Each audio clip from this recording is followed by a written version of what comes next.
Sir ఇప్పుడు నాకు ఒక చిన్న ప్రశ్న ఉంది సార్. దీనికి కారణం ఏంటనేది కూడా మీకు ఒకటి చెప్తాను తర్వాత.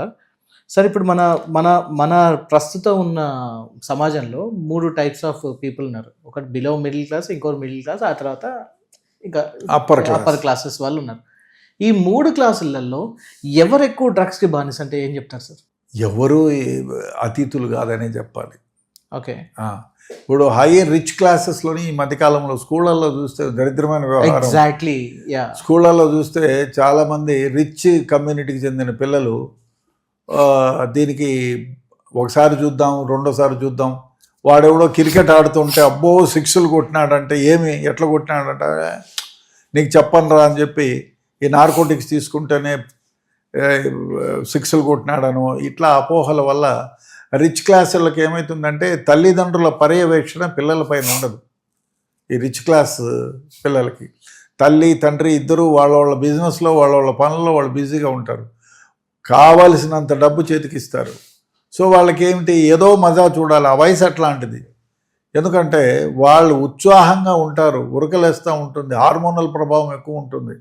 అందువల్ల ఏదో ఒకటి చేయాలి, డబ్బులు ఉన్నాయి, నార్కోటిక్స్ డ్రగ్ ఇవాళ 1, 2, 3 అంటారు, దానికి అలవాటు పడిపోతారు, తర్వాత జీవితాలు నరకమైపోతాయి. మనం ఈ మధ్యకాలంలో చూసాం, ఒక అమెరికాలో ఉండొచ్చిన అబ్బాయి ఇండస్ట్రియలిస్ట్కు వాళ్ళ తాతగారు ఇండస్ట్రియల్ సామ్రాజ్యాన్ని సృష్టించినారు.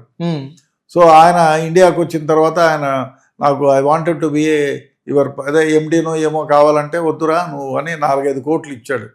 నువ్వు ఇంట్లో ఉండి ఎంజాయ్ చేసుకుంటా ఉన్నా, అంతేగాని నీవు ఈ వాజ్ అడిక్టెడ్ ఫర్ నార్కోటిక్స్, అందుకని ఇక్కడ ఇది ఉన్నదని ఆయన దూరం పెడితే అది అయిన తర్వాత కొద్ది రోజులకు వచ్చి నన్ను కంపెనీలో డైరెక్టర్గా చేస్తావా, అదే ఎండీగా చేస్తావా లేదా అని తల్లి ముందరనే ముసలాయన్ని చంపేశాడు. మొన్ననే జూబ్లీహిల్స్లోనే కదా. So he was addict, narcotic addict. అంటే సార్ ఇప్పుడు నిజంగా అంటే నార్కోటిక్స్కి బాగా అలవాటు పడ్డ వాళ్ళకి తన పరాన భేదం నిజంగా తెలియదు అంటారా, లేకపోతే అది జస్ట్ ఒక యాడెడ్ అడ్వాంటేజ్ అవుతుందా వాళ్ళకి? యాడెడ్ అడ్వాంటేజే కాదు, వాళ్ళకి విలక్షణ జ్ఞానాన్ని కోల్పోతారు, విచక్షణ జ్ఞానాన్ని కోల్పోతారు. యామ్ ఐ డూయింగ్ రైట్ అనే ఇప్పుడు అది ఎట్లా ఉంటుందంటే ఆ టయానికి ఆ డ్రగ్ లేకపోతే ఏమి చేయడానికి కూడా వెనకాడరు. ఆ విధంగా అడిక్ట్ అయిపోతారు. బ్రెయిన్ని ఆ విధంగా స్టిమ్యులేట్ అయిపోతుంది. అది వేసుకున్న తర్వాత కూడా లేని ధైర్యం వస్తుంది. వాడు 10 కేజీలు ఎత్తేవాడు 100 కేజీలు ఎత్తేస్తాను అనుకుంటాడు, కానీ అది అపోహ మాత్రమే. అదేవిధంగా ఒకడు వస్తే తిరుగుబడి వాడు మాట్లాడితే వాడికి ఎదురు సమాధానం ఇవ్వాలి, ఇంకేమైనా చేయాలి. ఆ విధంగా మీరు అందుకే చూడండి, నార్కోటిక్ చేసిన వాళ్ళు ఆ విధంగానే ఉంటారు. సో అందువల్ల ఇది ఎందుకంటే బ్రెయిన్ మీద, నర్వస్ సిస్టమ్ మీద యాక్ట్, సెంట్రల్ నర్వస్ సిస్టమ్ మీద ఇది యాక్ట్ అవుతుంది. అయితే ఇక్కడ కొంచెం కాంట్రవర్షియల్ క్వశ్చన్ కావచ్చు, కానీ అవుట్ ఆఫ్ క్యూరియాసిటీ అడుగుతున్నాను సార్. ఇది ఎవరిని ఉద్దేశించో ఎవరినో కించపరచాలని కాదు. కాశీలో అక్కడ కొంతమంది అందరు కాదు, అక్కడ కొంతమంది సాధువులు ఈ డ్రగ్స్ తీసుకుంటారు అని చెప్పి అంటారు. మరి వాళ్ళ విచక్షణ మీకు తెలియని వ్యవహారం ఏమిటంటే సాధువులు చాలా వరకు 90% గంజాయి సిల్మ్ అనే దాన్ని అవును పెట్టుకొని, అది హుక్కా లాంటిది చిన్న ఉంటుంది, అవును, దాంట్లో చాలా వరకు గంజాయిని సేవిస్తారు. ముందు కాలంలో అరే వాడు సన్యాసి, వానికే ముందురా 5 గ్రాములు గంజాయి ఉంటే చాలు, హాయిగా పండుకుంటాడు, ఈ ప్రపంచాన్ని వదిలేస్తాడు, వాడికి ఏమి జరిగినా వాడికి ఏమీ ఇబ్బంది లేదు. సో ఐచ్ఛిక సుఖాలని దూరం పెట్టుకోవడానికి కొంచెం గంజాయి వేసి తాగిపోతే ప్రపంచం స్వర్గంలో ఉండిపోతాడు వాడు.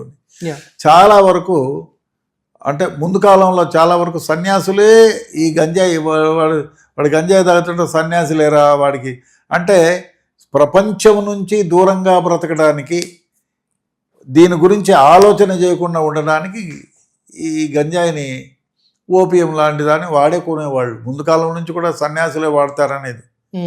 అది సన్యాసులు పోయి చిన్నపిల్లల దగ్గర నుంచి అందరూ వాడడం మొదలైపోయింది. సో ముందు ఈ ప్రపంచము, ఈ బాహ్య ప్రపంచాన్ని నుంచి దూరంగా ఉండడానికి సన్యాసులు వాడుతున్నారు కొందరు అనేది మామూలుగా ఉంది. మొదటి నుంచి కూడా సన్యాసులు గంజాయి తాగేవారు అని కొంతవరకు, అందరూ కాదు, కొందరు మామూలుగా నిష్టగా ఉండేవాళ్ళు, స్వామీజీలు వీళ్ళు నిష్టగా ఉండేవాళ్ళు అట్లా కాదు.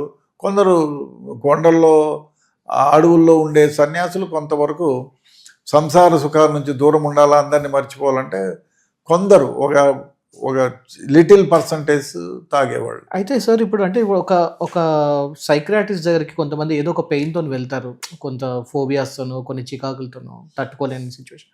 సో వాళ్ళకి కొన్ని సెడేటివ్స్ లాంటి మెడిసిన్స్ కొన్ని ఇస్తారు వాళ్ళకి. అది ఇచ్చినప్పుడు వాళ్ళకి ప్రపంచంలో ఏం జరుగుతుందో తెలియదు, దే విల్ కాన్స్టెంట్లీ వాళ్ళు పడుకొనే ఉంటారని విన్నాను నేను.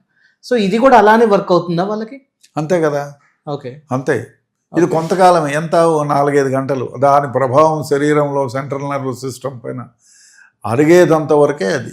కానీ డాక్టర్స్ ఏంటంటే దాని డోస్ని తగ్గిస్తూ వాళ్ళు ట్రీట్మెంట్ చేస్తుంటే ఇది వాళ్ళ సొంతంగా తీసుకోవడం వల్ల నాశనం అయిపోతుంది. అంతే, వెరీ సింపుల్.